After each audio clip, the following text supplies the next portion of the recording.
Now this summer, if you're looking to become more active but would like some assistance, you're going to want to check out this video because we're going to take a look at an e-bike. And this is an e-bike from ebike.com that has a 28 miles per hour speed, right, with pedal assist, 500 watt motor, and has fantastic range. Let's go ahead and check out the Denago e-bike.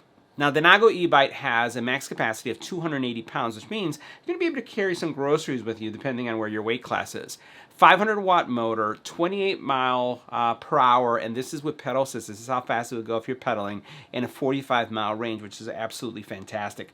It does have a display that's going to give you your time, your speed, battery levels, and it's going to give you your different pedal assist modes. And depending on how you're working, you could go anywhere from, pedal assist 1 all the way up to pedal assist 5. And with every level, what happens is as you pedal, the bike will go faster. It's like having superpowers. In order to ride, let's say 27 miles an hour, you'd have to pedal really fast. But with this, you really don't. It has a cadence sensing pedal technology that basically as you're pedaling and you have this assistance level going, it's going to go faster and faster. And it has a throttle, right, that's going to assist you as well. Now, it does have human power as well. So if you ever run out of power, you can still pedal. So you can go either your power or the electric power or a combination of both. Now, the cool thing about this bike, and one of the things I really appreciate about the new e-bikes, is that it has puncture-resistant tires. These are Kenda puncture-resistant tires, 26-inch, and they're the Fat Boy tires. So you're going to be able to enjoy really, really comfortable rides. Now, in addition to that, it has a 7-speed Shimano system, as well as weighs 53 pounds, which is very light for a bike of this class. Now, a couple things I'll highlight is that this bike does not have a front suspension system or a back suspension system, right? This is the closest thing to a traditional bike, but it's very comfortable. It does, however, have, I would say, hydraulic brakes, which is something that I really enjoy. So let's take a closer look and check out the ride. Now, the first thing we'll take a look at are the tires, and these are Kenda puncture-resistant tires, 27.5 by 2.2, and have great traction and a really nice ride to them. Now, besides the human power that's powering this bike, it does have a 500 watt motor. Now, this motor is going to give you 20 miles per hour if you're just using the throttle. It's going to give you 28 miles when you combine it with pedaling. Now, I have to tell you that the pedaling with this bike is not going to be something very strenuous, right? So it's a light pedal, and you're going to be able to see some really nice speeds coming out of this bike. And it has 5 levels of pedal assist.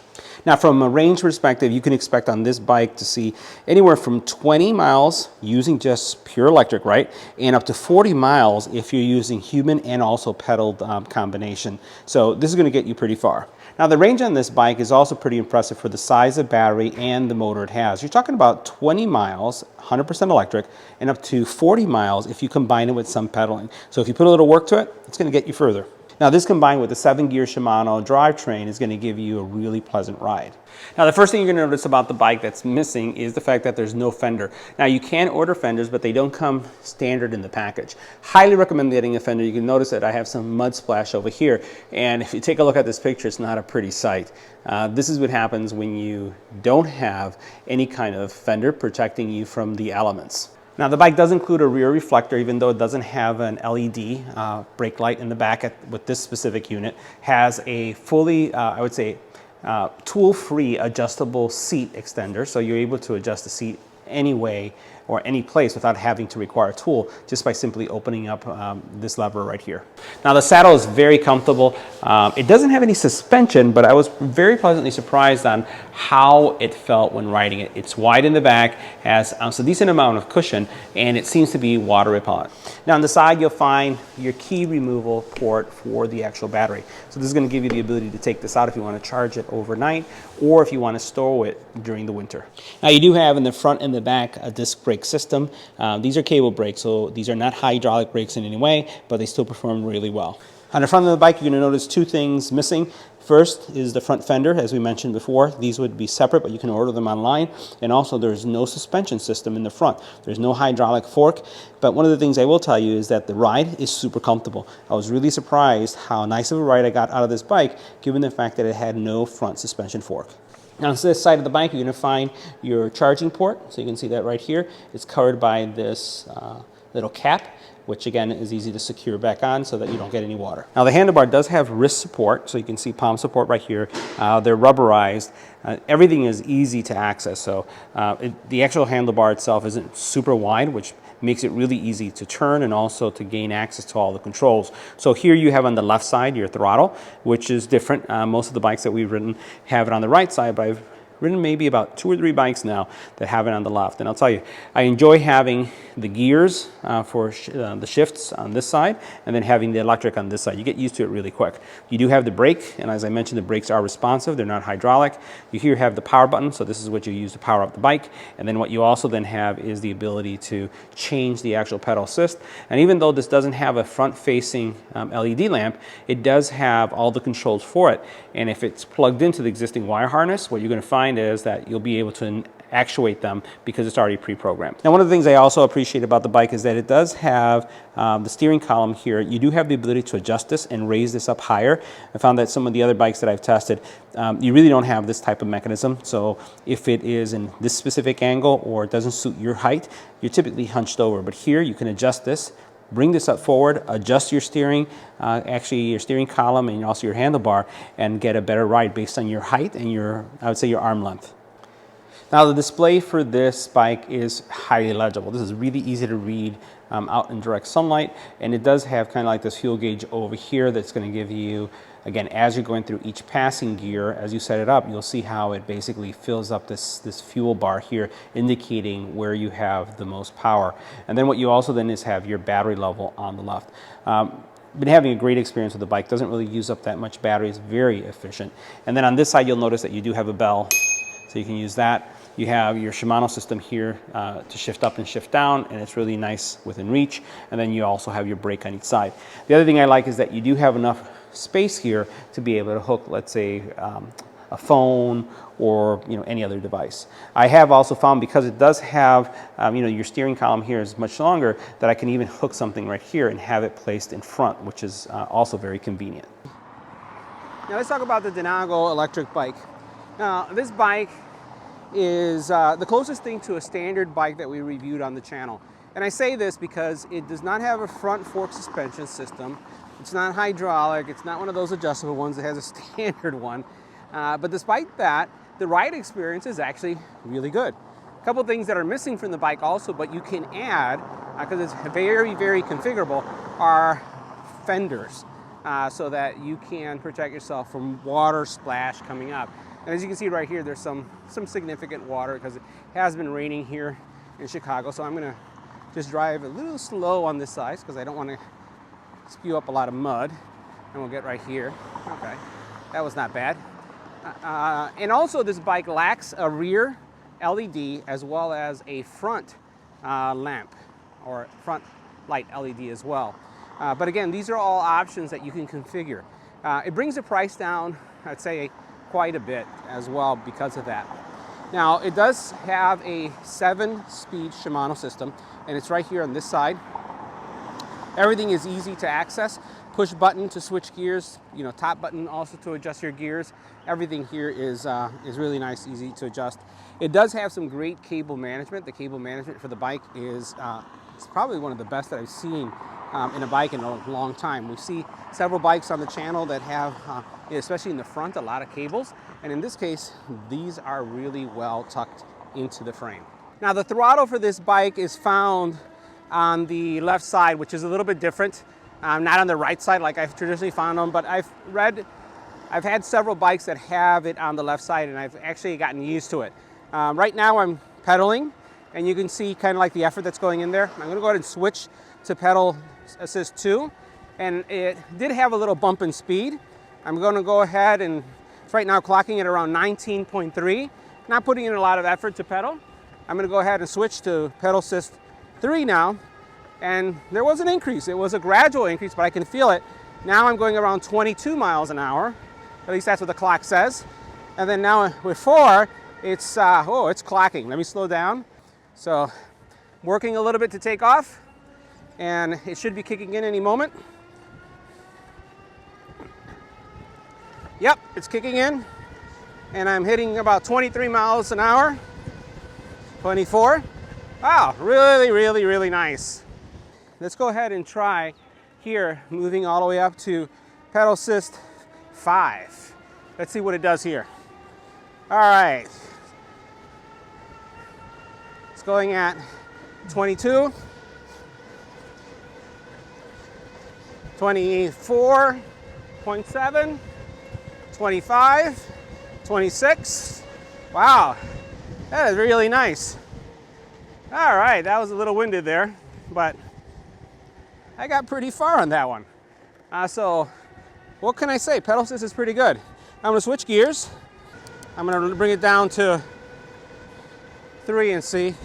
Wow, this bike is going fast, especially at 5. That is really, really nice. All right, so now for this stretch of our ride, we're gonna try 100% electric just to see how well this bike performs. Right now we're in pedal assist 5, which is at the highest level, and oh my God, it's like flying. It's doing really, really well.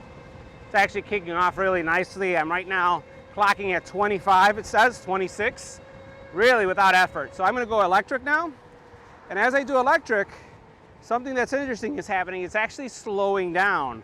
On electric, 100%, it clocked me down to 19 miles. That's interesting. 20. So I could actually go faster if I pedal. Let's see. Let me bring this down to gear 1. Yeah, I could actually go faster. It says that I'm hitting right now 26 miles an hour, and that's with the pedal. Wow, that's interesting. So let's see if I have to give it a lot of effort. I'm not going to pedal as high or as hard. And right now, very casual. You can see my feet aren't really going really fast. No effort hardly. I'm hitting 27.4. That's impressive. Now I weigh 175, 180, and that's not bad for a bike as light as this. Now keep in mind that the range on this bike is also going to be a little bit slightly lower than some of the bikes that we've reviewed on the channel, but this is a really, really good performing bike. I am pleasantly surprised. Let's go ahead and we're going to clock ourselves on the speed camera that's going to come up right here, and then we're going to do our bump test. So I'm not going to go fast. I'm just going to pedal normally and see how fast I can go. So I'll call out what we're doing. 22, 23, 24, 25, 26.4, 27, 27.8, 27.8, and I actually felt the governor kicked in, and its speed cam is telling me 26 miles. All right, so we're off just a little bit, but I did feel that when it was gonna hit the 28, it kind of slowed down a little bit, trying to keep me safe. Now with every pedal assist level, you see a graphic that comes up on screen, and that graphic on the screen is basically showing almost like a fuel gauge of power, right? So I'm gonna continue to go through here. I can tell you, I miss the mud guards, the fenders here. I expect my backside to be wet, dirty, and beige shorts are not recommended unless you have some fenders on this. So we're gonna try to avoid all the pots, and boy, it is bumpy, and it's doing really well. You know what? I can't say that I'm missing the front shock, which shocks me. No pun intended. All right, I'm gonna go. I really like the fact that the pedal assist is really nicely calibrated. I'm able to pedal without really a lot of effort and not in the highest gear and get some assistance, and the assistance itself doesn't feel that jarring. It's actually really nice and pleasant. Wow. And you can see there's a lot of bumps here. I'm just trying to avoid as much of the water as I can. So I'm on pedal assist 1. I'm going to turn it to 0, and we're going to see. I'm going to change the gears. Going up. Gear changing is good. Okay, didn't feel like I skipped anything. This is right now on 5, and I feel like I'm putting a little bit more work into it, which is good. All right, nice. Avoid the puddles, avoid the puddles. The handlebars, let's talk about that for a couple seconds while we make it through this path. You do have some wrist support. They're not leather, they're rubberized, but the wrist support area here feels good when you rest your palms on it. It's comfortable. Like I mentioned, everything is within reach, and it doesn't feel like anything is slipping. Right now I'm going 100% human powered, just avoiding the pedals. And the one thing I'll mention is that I probably want to get the headlight on this, and the rear tail light. Just it seems like it has everything it needs to add it on to the actual interface. Actually makes reference to it, and the buttons themselves have it as well. Let's go ahead and add one gear to this, one pedal assist mode, and now it's kicking in. And boy, is that fast. You can see how that's kicking in there really nicely. So guys, that wraps up our video. See you in the next one.